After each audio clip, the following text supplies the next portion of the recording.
अब की में उठ के घरे भाग जाइयो है, तो अब हल्ला करो तो बिल्कुल चुपचाप न कर जाइयो। वृंदावन बिहारी लाल की।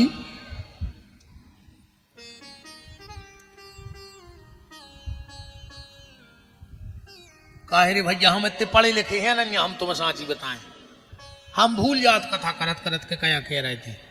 भाई अच्छे विद्वान होते तो जाई हती के चलो सब अपन हो पता है, हमारी तो चले यार राम का कृपा से, भूले और गए।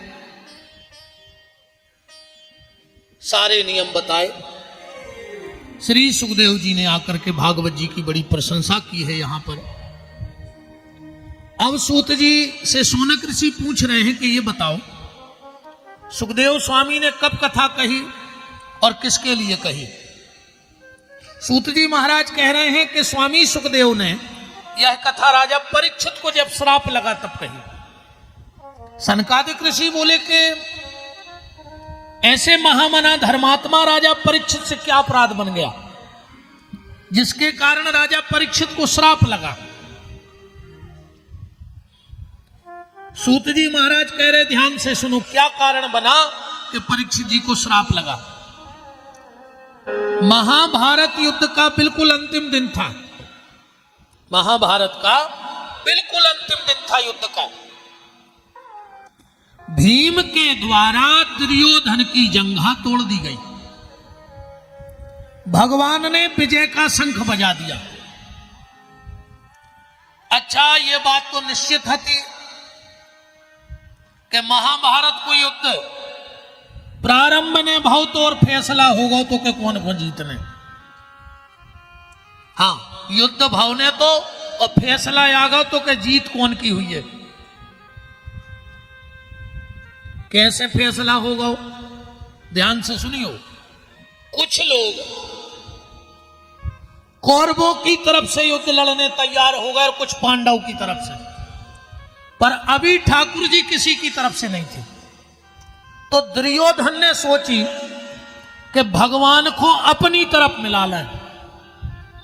सुबह सुबह युद्ध का न्योता देने गया, भगवान सो रहे थे। अरे जो है अहंकारी और अहंकारी आदमी बैठवे उठवे में भारी सोचत है। वो जा सोचत हमें तो बेज्ञ को का सोच है, हम तो बेज्ञ को का सोच है, जबकि वो पगला है। अरे जे को जाना थे सो कहूं बैठे रहो, और जे को नहीं जाना सो कहूं बैठे रहो, तुम्हें क्या फर्क पड़ रहा उसे।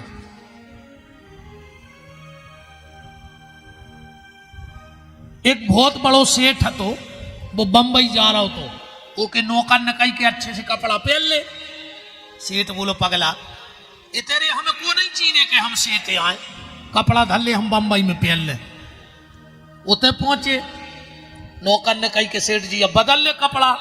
सेठ बोलो पगला थे हमें कुआ चीनत के हम सेठ आए, हम गाय 50 पहन रहे।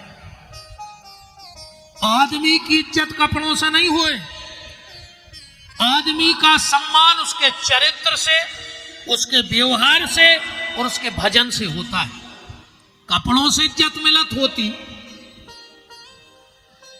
कपड़ा ले तो गए हुई हो तुम्हारे दुकान पे, तुम्हारे हम कहते महीना में 3 जोड़ी ले आते जो दुकान के बाहर में पुतरा से धरे रहते हैं, वे तो दिन में 10 बेर कपड़ा बदलत हैं। आज तक कौन उनके पांव पर है यार, चलो ये पुतरा के पांव पर लेंगे 10 बेर कपड़ा बदलत। आदमी का सम्मान उसके चरित्र से होता है, ना कि कपड़े से होता है। दुर्योधन अभिमानी है, गया और जाके भगवान के पलंग पे सिराने बैठ कर तनक देर में पहुंचे अर्जुन। अर्जुन भगवान के भक्त हैं, ये जाके बैठ गए चरणों में। थोड़ी देर बाद भगवान सो के उठे। अब देखियो फैसला होने कौन को जीतने कौन को हारने। अर्जुन बैठा है चरणों में पलंग पे और दुर्योधन बैठा है सिराने। अब भगवान सो के उठे, सो जैसे हम बैठे हैं सही बैठ गए पलंग पे। अब न जाए कौन पे पर है पहली, अर्जुन पे पर है कि नहीं, वो सामने बैठो। भगवान बोले अरे अर्जुन तुम। दुर्योधन बोलो कि हम 2 घंटा पहल के बैठे। अच्छा जैसे पीछे बारे से बात करने तो कैसे हुज्जे, कैसे हुज्जे? भगवान बोले अरे दुर्योधन तुम होगा फैसला कौन को जीतने कौन को हारने। कैसे? अर्जुन पे कैसी नजर पड़ी भगवान की? सीधी। और दुर्योधन पे कैसी पड़ी? तिरछी। अजय पे भगवान की तिरछी नजर हो जाए वो कोनो युद्ध जीत सकत का? बताओ। अजय पे भगवान की सीधी नजर हो जाए वो कोनो युद्ध हार सकत का?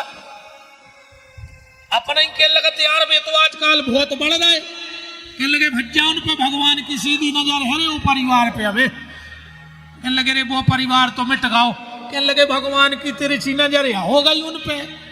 ऐसे भैया तुम्हारे एक काम करियो,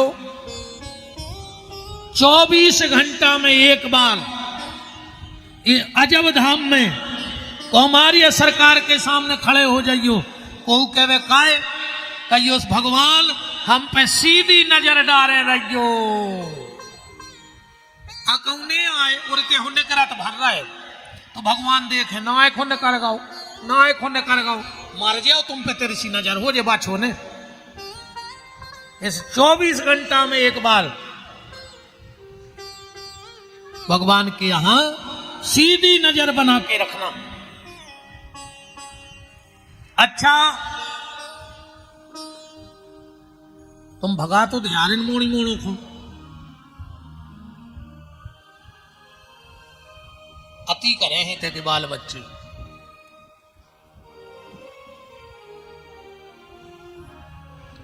फेल फुट बैठा दे ज्यादा हम सही तरह मजा उसी नाटिया देते ज्यादा बीच बीच में कहता हूँ चज्जे न मान है नहीं बाल बच्चे वो बंदरा मुश्किल से समरा थे भगाने नहीं है सुधारने तो नहीं खुआ है दद्दा ये नहीं घुसमाने कथा। अब को हमसे कहो कि सुधार जा अब हम सुधार हैं हमारे सूरज बे को टेम में हो रहा अब सुधारवे के चांस खत्म है। अब तो सूरज बे की गली खोल रहे हैं फिर भी तना बीच बीच में डांट दो चज्जी तो भी शांत से बने रहे थे। पांडवों की विजय हो गई। अच्छा एक कोई ऐसी भी आप घटा सकत हो कथा को,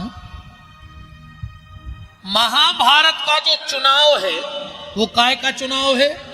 धर्म का और अधर्म का। धर्म की पार्टी से युधिष्ठिर को टिकट मिला और अधर्म की पार्टी से दुर्योधन को टिकट मिलो। अच्छा चुनाव में जीत कौन की हो? जे के पास संख्या बहुत हो, है ना? जे के लगा संख्या बहुत हो वो जीत जाए, पर तेरे उल्टो होगा। दुर्योधन के पास थी 18 अक्षौणी सेना और पांडवों के पास थी 13 अक्षौणी सेना, तो जीत तो दुर्योधन की होने थी। वो के लगा संख्या ज्यादा आती के नहीं आती, पर जीत गए दुष्टर। कारण यह है जीत उसकी नहीं होती जिसके पास संख्या ज्यादा हो, जीत उसकी होती है जिसके बगल में शंख वाला खड़ा हो जाता है। युधिष्ठिर के बगल में कृष्ण खड़े हो गए शंख वाले, इसलिए उनकी जीत हो गई। हमेशा जीत उसकी होगी जिसके पक्ष में शंख वाला खड़ा होगा, संख्या से कछु नहीं होती। इसे तुम संख्या तुम्हारी कितनी है कोई मतलब नहीं है, पर शंख वाला किसके बगल में खड़ा है जीत हमेशा उसी की होती है। अच्छा चुनाव के परिणाम गिनती के बाद खुलते हैं। गिनती हो गई को जीत गाओ घोषणा हो गई। चुनाव के परिणाम गिनती से, और शंख वाले के परिणाम गिनती से नहीं होते, उसके परिणाम विनती से खुलते हैं। जितनी अधिक विनती भगवान के चरणों में करोगे उतने जल्दी तुम्हारे जीवन के परिणाम सामने आने लगेंगे। महाभारत युद्ध का अंतिम दिन, आज दुर्योधन की जंघा टूट गई, कुरुक्षेत्र में अकेला पड़ा है। भगवान ने विजय का शंख बजाया, भगवान पांडवों को उत्सव मनाने के लिए ले गए। यहां दुर्योधन अकेला पड़ा और उसी समय द्रोणाचार्य का बेटा अश्वत्थामा आ गया। वो दुर्योधन से बोला, दुर्योधन मरने का कष्ट हो रहा है। दुर्योधन बोलो, नहीं मुझे मरने का कोई कष्ट नहीं है। फिर दुर्योधन बोलो कि अश्वत्थामा में जा दिक्कत बन गई कि हम 100 भैया हते और 99 मर गए, हम मर भी बारे हैं, और पांडव हते 5, अगर उनमें से एक मर जातो तो हम सुख से मर जाते। जाओ आज दुष्ट आदमी जिंदगी भर दुष्टता करी और मरत मरत भी वो दुष्टता ही करके जे है। अरे वो कछु कछु को स्वभाव बन जाए। वे तो जिगत में पेड़ हैं, मरत में भी पेड़ हैं, और मरने के बाद भी पेड़ हैं। एक गांव में एक आदमी है, तो वो दिन भर गांव में एक ये से भी दो, एक ये से दिन भर लड़ाई करवाए। वो के कोने हटवाएंगे पीछे, वो होगा बूढ़ो। उन्हें सोची हम मर जे, गांव के सुखी हो जे। अब वो टेंशन बनी कि क्या करें यार, हम मरे और गांव के सुखी हो जे, हम मरे और गांव के सुखी हो जे। सोने का करो कि चिट्ठी लिख के अपने जेब में धल लाई, इरी हफ्ता में वो मर गया। अब को तो हतो ही नहीं, वो कैसे गांव भर के जुड़े सियाने कह लगे अब चलो कैसा हुआ तो मनवा आए तो गांव को अब लकड़ी जा तो दे नहीं पर के जेब में हाथ डालो से निकली एक पर्ची। बोले पढ़ गए में का लिखो, वो पर्ची में पता उन्हें का लिखो। तो कहने लगो पूरे गांव से हम हाथ जोड़ के माफी मांग रहे हैं, हमने जिंदगी भर गांव भर को पेरो है, हमने लड़ाई करवाई झगड़ा करवाए, पर तुमने सब भले आदमी हमें माफ कर दियो। हम सबके चरणों में प्रणाम कर रहे, अपने कर्मों की माफी मांग रहे, और अगर गांव भर ने हमें माफ कर दो हो तो हमारी अंतिम इच्छा पूरी कर दी, ना हमारी आत्मा भटक है। गांव के बोले कि पढ़ो रे अंतिम इच्छा का है, उन्हें लिखो कि हमें ऐसे न बार दो, हमारे पेट में पहले तो एक खूंटा ठोक दियो, और हमें कंधा पे मर घटा लेने जज्जो, हमारे पांव में रस्सी बांध के खचोरत मर घटा ले जज्जो। अब लड़कों ने कई सियानों से क्या करने, अब सियाने बोले जी सो भी हतो हतो तो अपने ही गांव को कर दो कि अंतिम इच्छा पूरी। सो के पेट में खूंटा ठोको, पांव में बांधी रस्सी खचोरत जा रहे थे, इतने मेरी पुलिस आ गई, पूरे गांव को उठा ले गई।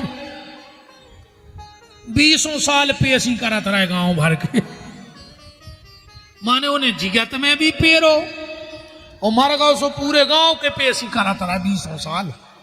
कछु कछु को जो स्वभाव होते कि वे तो पीर हैं, यही को भाई दुर्योधन कह रहा है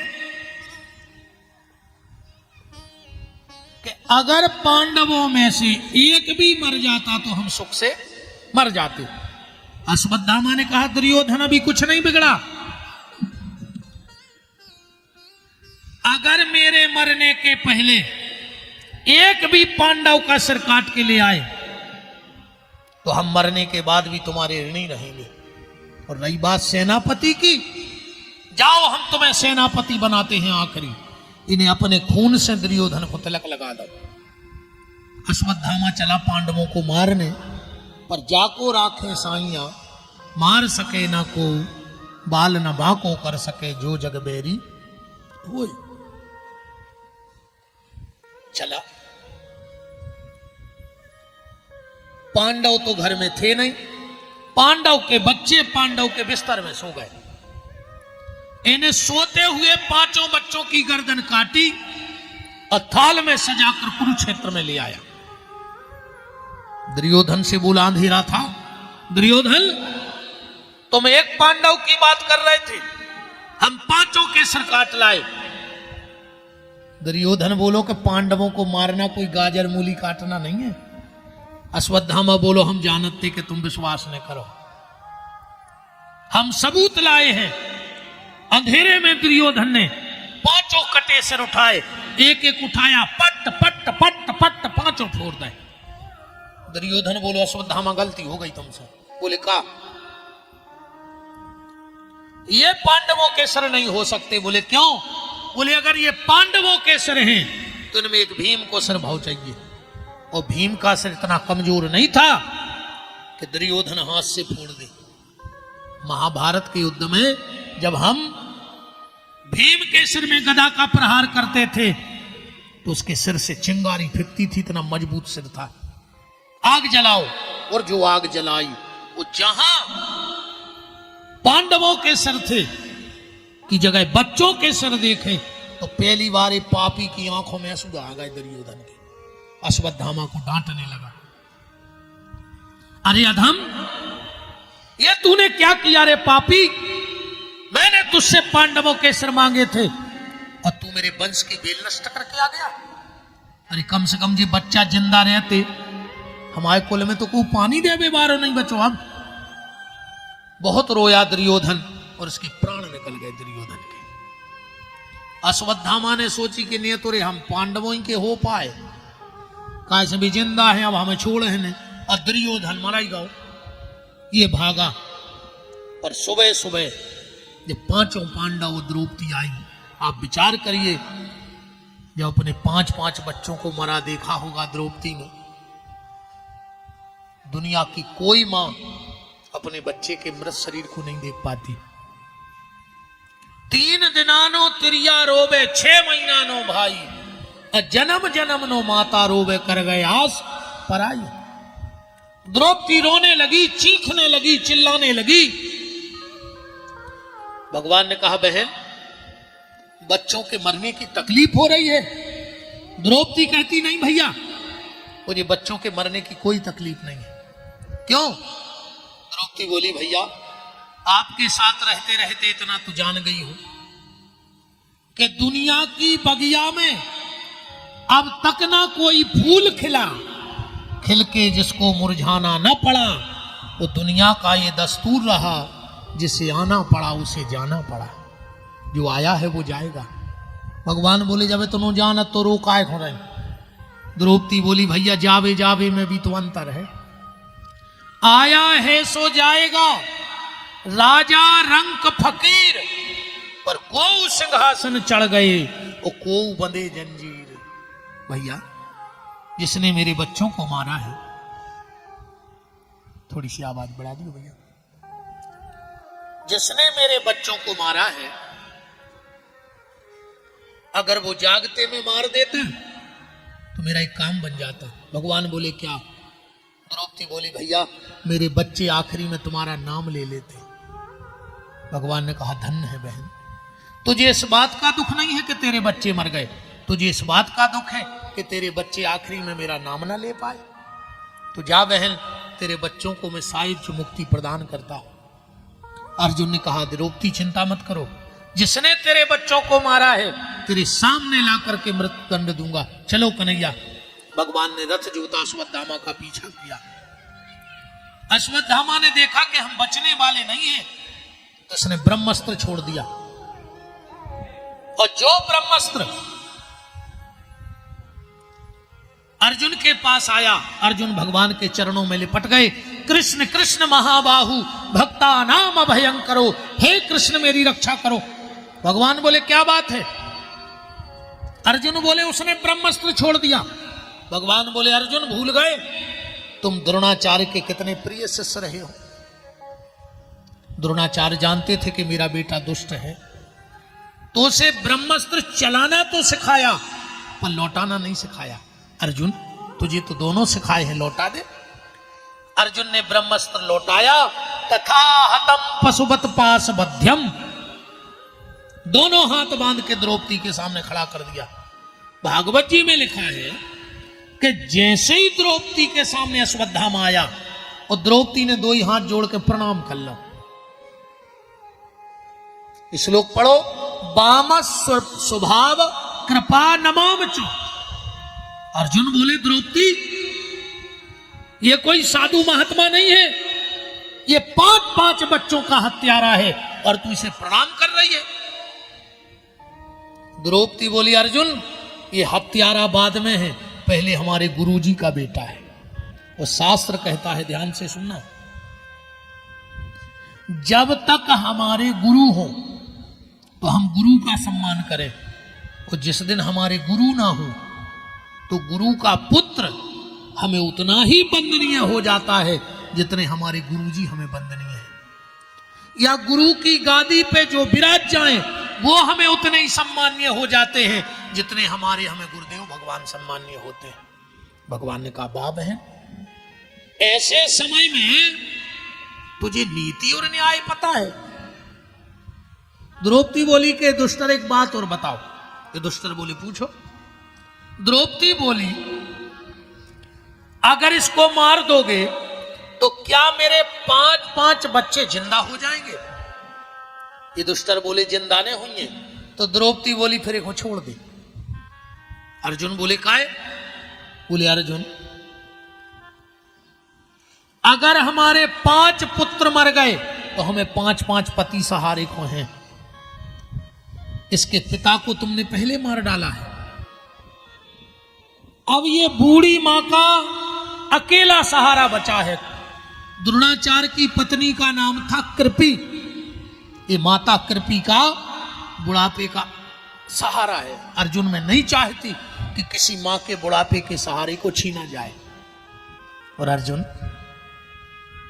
मुझे पता है कि बेटे के मरने पर मां को कितनी तकलीफ होती है, क्योंकि मेरे 5-5 बच्चे मरे पड़े हैं।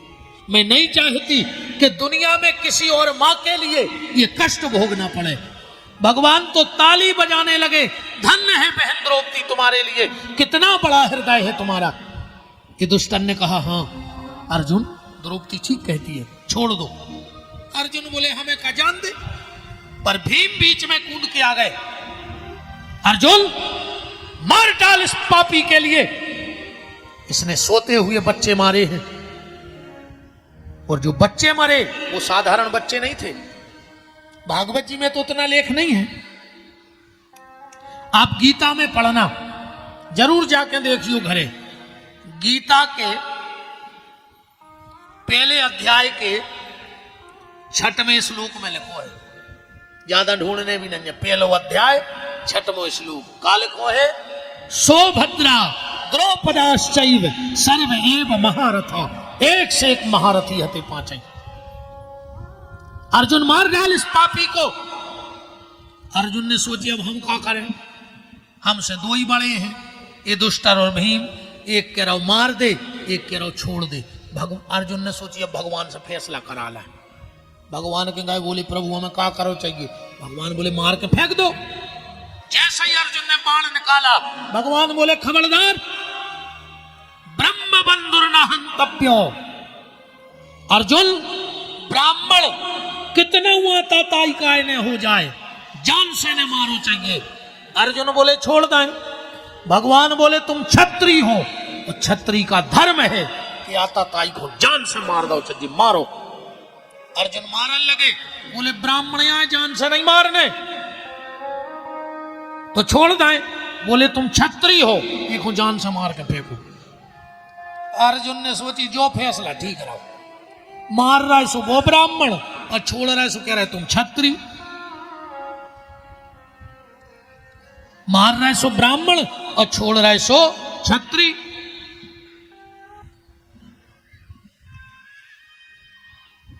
क्या किया जाए? अच्छा भगवान ऐसा क्यों कर रहे हैं? भगवान ने सोचा मैंने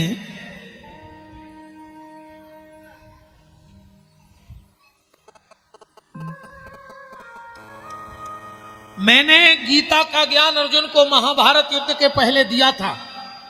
कहीं ऐसा तो नहीं कि मार काट में सब भूल गया हो। भगवान परीक्षा कर रहे हैं अर्जुन की। अर्जुन को याद आ गया कि ऐसे समय में क्या करो चाहिए, क्या करना चाहिए। शास्त्र कहता है सम्माननीय व्यक्ति को कबू जान से न मारो चाहिए। बोले फिर वो समाज में बुलाओ, समाज में बुला के अपमान करके वो भगा दे। जान से मार हो एक बार तकलीफ हुई है, वो अपमान करके भगा दे। वो जब तक जिंदा रहे वो हर पल मरने से ज्यादा तकलीफ हो जाए। अर्जुन ने अश्वत्थामा की मणि निकाल ली, चुटिया काट ली और भगा दिया। प्रतिशोध की ज्वाला में जलता हुआ अश्वत्थामा चला गया और उसने विचार किया, अब मैं पांडवों के वंश में पानी देने वाला नहीं बचने दूंगा। और पांडवों का आखिरी वंश बीज कौन है?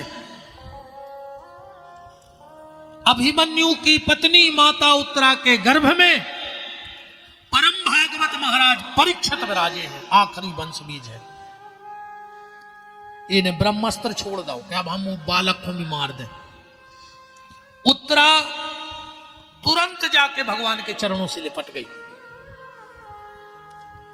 कोनों ने उत्तरा से पूछी कि काय उत्तरा, जब तुम्हारे ससुर बैठे थे, सास बैठी थी, तुम भगवान के तक आए गई, उनके काय ने गई मदद को?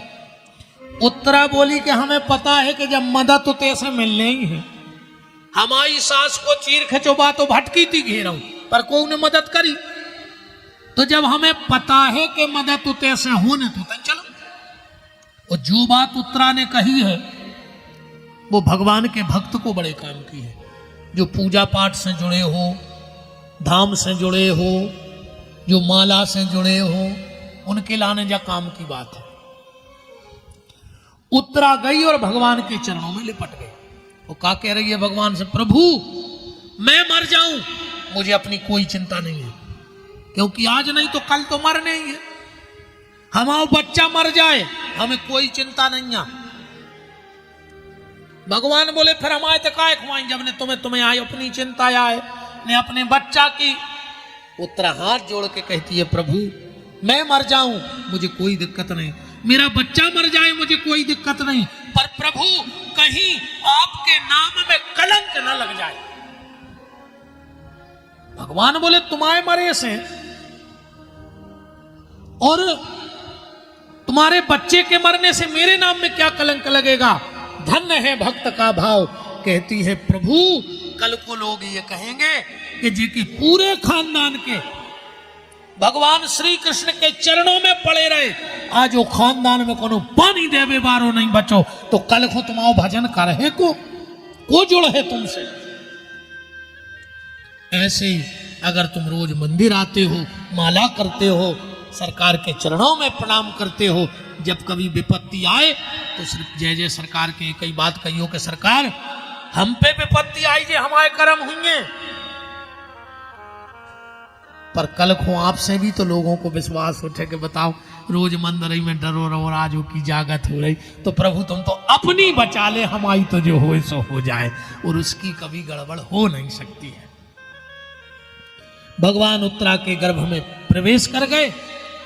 भारत की किसी माता ने भगवान को जन्म दिया, भारत की किसी माता ने भक्त को जन्म दिया, पर धन्य है माता उत्तरा जिसके गर्भ में भक्त और भगवान परीक्षित और परीक्षक दोनों जाके बैठ गए। समय आने पर महाराज परीक्षित का जन्म हुआ। बोलो परम भागवत महाराज परीक्षित जी की जय हो।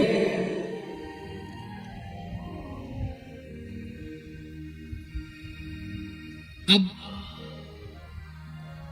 भगवान एक दिन जा रहे थे, ध्यान से सुनना, कहां जा रहे थे? द्वारिका।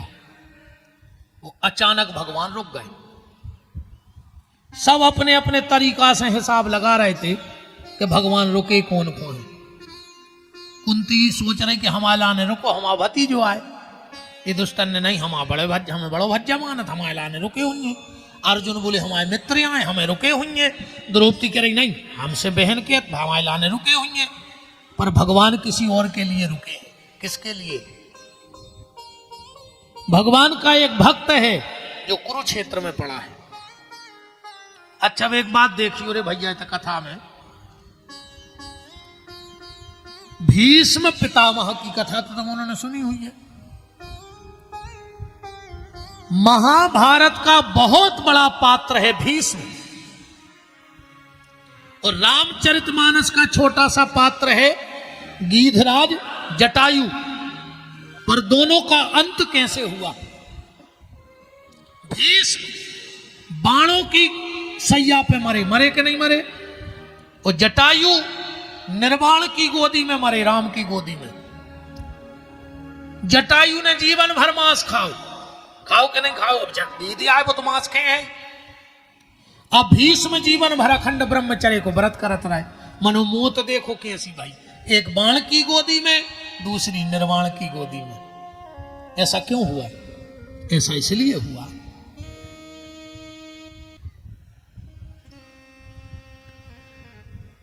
जटायु जानते थे कि हम रावण से जीत नहीं पाएंगे, पर जब रावण सीता का हरण करके ले जा रहा था तो जटायु असमर्थ होते हुए भी समर्थ से लड़ बैठे कि नहीं लड़ बैठे? और भीष्म समर्थ थे, अगर एक बार उठ के कह देते कि हाँ दुर्योधन तेरी इतनी मजाल कि मेरे सामने मेरी घर की बहू को निर्वस्त्र करे, तो दुर्योधन की मजाल हती के चीर खिंच जातो। एक असमर्थ होते हुए भी लड़ बैठा और एक समर्थ होते हुए भी बैठा रहा। अंत ये हुआ क्योंकि शास्त्र कहता है कि नारी जात नग्न ना निहारी जात, पर सभा में ओ की पर्दा उघारी जात। संत बैठे थे पंच, पंच बैठे थे मंच, पंच मंच तो सही पर न्याय नीत ना विचारी जात। ये दुई कर से दुकूले दावे, द्रौपदी के नैन वही नीर की पनारी जात। हा हा कर हारी जात, दसाना निहारी जात। और साड़ी जात सर से तो लोक लाज सारी जात। आज उसी करनी का फल भीष्म को मिला। भगवान पहुंचे भीष्म के यहां। जो भगवान को भीष्म ने देखा तो भीष्म की आंखों से अश्रु गिरने लगे और बार बार भीष्म अपनी आंखें मलका रहे हैं। भगवान बोले ये क्या कर रहे हो दादा? भीष्म बोले प्रभु हमारे हाथों में लगे हैं बाण, हम तुम्हारे पांव तो पर नहीं सकत, सो जो हम